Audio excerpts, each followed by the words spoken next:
এটা কেন?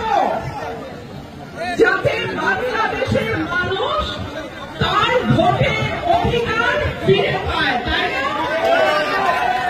যাতে বাংলাদেশের মানুষ তার কথা বলার স্বাধীনতা ফিরে পায়, যাতে বাংলাদেশের মানুষ কিছুটা খেয়ে পড়ে চাকরি করে বাঁচতে পারে, তাই তো?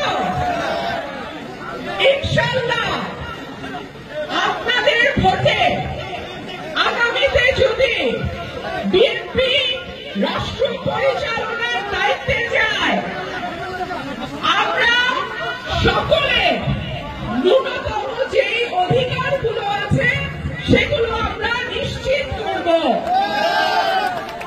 ইতিমধ্যে আমি আমার দলের নীতি নির্ধারণী ফোরামের সঙ্গে কথা বলেছি।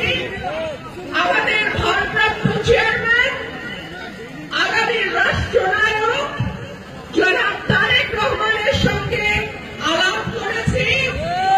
আমাদের আগামীর বাংলাদেশ হবে চাল সস্তা, ডাল সস্তা, নিরাপদ রাস্তার বাংলাদেশ। আমাদের আগামীর বাংলাদেশ হবে তরুণ প্রজন্মের চাকরি, অর্থনৈতিক নিরাপত্তা এবং বেকার ভাতার বাংলাদেশ।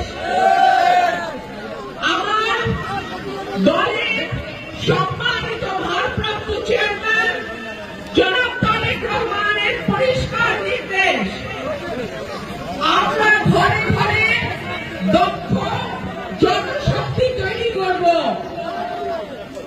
দক্ষ জনশক্তিটা কি?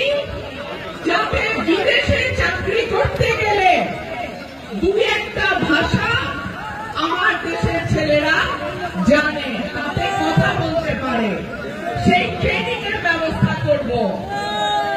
আমাদের নতুন প্রজন্মের যে তরুণরা আছে তারা যেন বিদেশে গিয়ে কিছুটা ভালো উপার্জন করতে পারে, সেজন্য তাদের ট্রেনিং এর ব্যবস্থা করা হবে।